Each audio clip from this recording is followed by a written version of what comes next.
ఒక cup oats,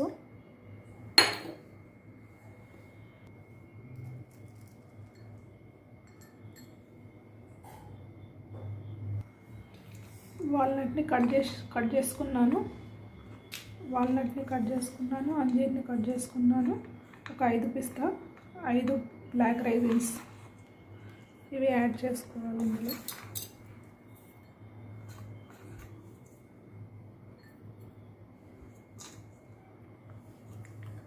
కొంచెం milk, ఒక హాఫ్ గ్లాసు, సరిపడాన్ని వాటరు,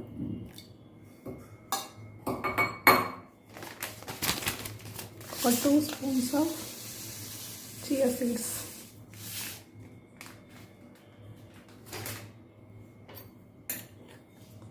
కలుపుకొని ఓవర్ నైట్ సోక్ చేసుకొని మార్నింగ్ బ్రేక్ఫాస్ట్ కింద తీసుకోవాలి.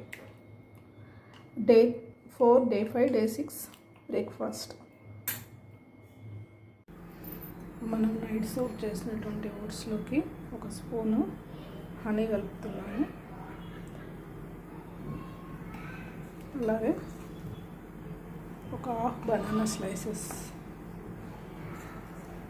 ఒక 7-8 బనానా స్లైసెస్ తీసుకున్నాను. ఇది morning breakfast. Day 4, day 5, day 6 lunch గుమ్మడికాయ కర్రీ విత్ జొన్న రొట్టె.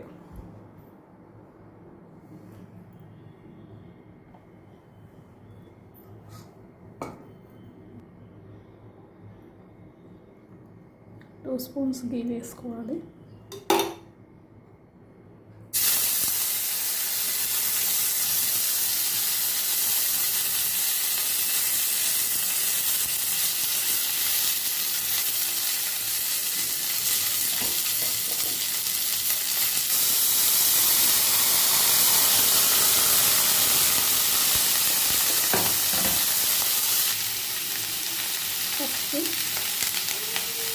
ఇది మంచి గుమ్మడికాయ.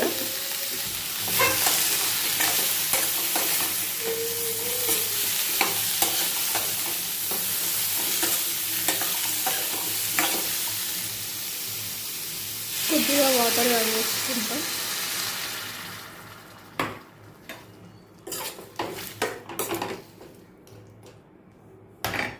కొద్దిగా సాల్ట్,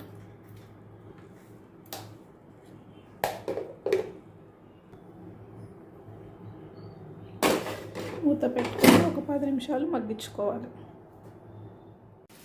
చూడండి గుమ్మడికాయ కర్రీ. దీంట్లో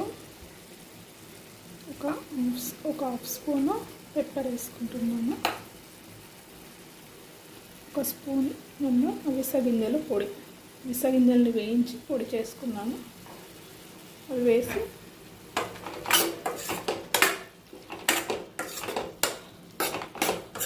కలపడమే.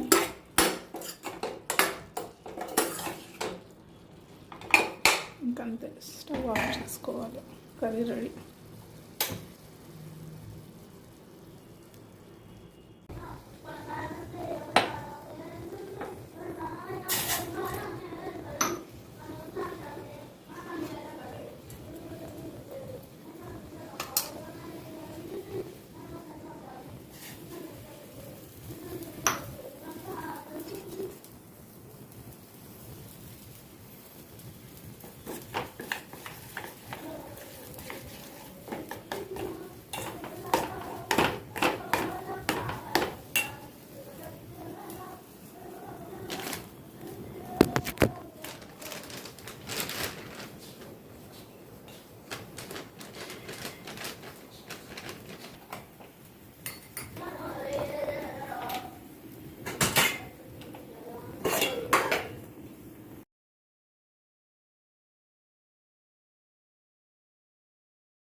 అయిపోయింది.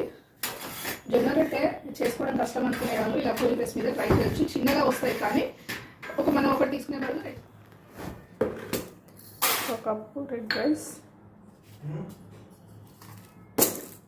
ఇవన్నీ కూడా ఒక్కొక్క కప్పు మినపప్పు, శనగపప్పు, రాగులు, పెసర్లు అన్నీ కూడా ఒక్కొక్క కప్పు తీసుకున్న మెజర్మెంట్. కొంచెం మెంతులు, ఇవన్నీ కూడా ఓవర్ నైట్ సోక్ చేసుకొని పెట్టుకోవాలి. ఇది దోశ బ్యాటర్కి ఓవర్ నైట్ సోక్ చేసుకొని పెట్టుకోవాలి. ఓవర్ నైట్ సోక్ చేసుకున్నటువంటి పప్పులు దోశ బ్యాటర్ రెడీ చేస్తున్నాను ఇప్పుడు. ఇది 4 to 5 hours మినిమం ఫెర్మెంట్ అయ్యాక దోశ చేసుకోవచ్చు. Evening dinner dosa.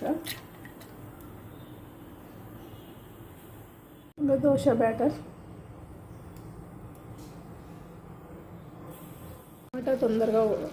టమాటా తొందరగా ఉడకడం కోసమని నేను ఒక 2-3 విజిల్స్ కుక్కర్ పెడతాను.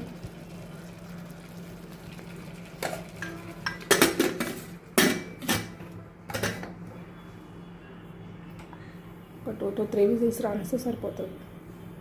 టమాటాలు మంచిగా మెత్తగా ఉడికినాయి.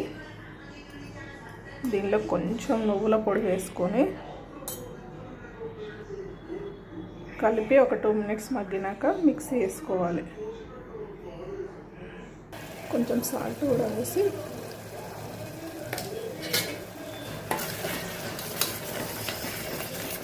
కలుపుకున్నాను.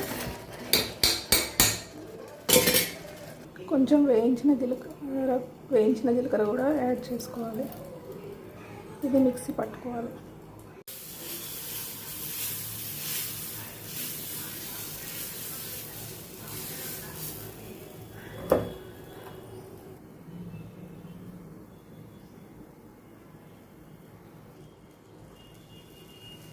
రెండు దోశలు, టమాటా చట్నీ తాలింపు వేయాల్సిన అవసరం లేదు. ఇది నైట్ డిన్నర్, 6 o'clock డిన్నర్.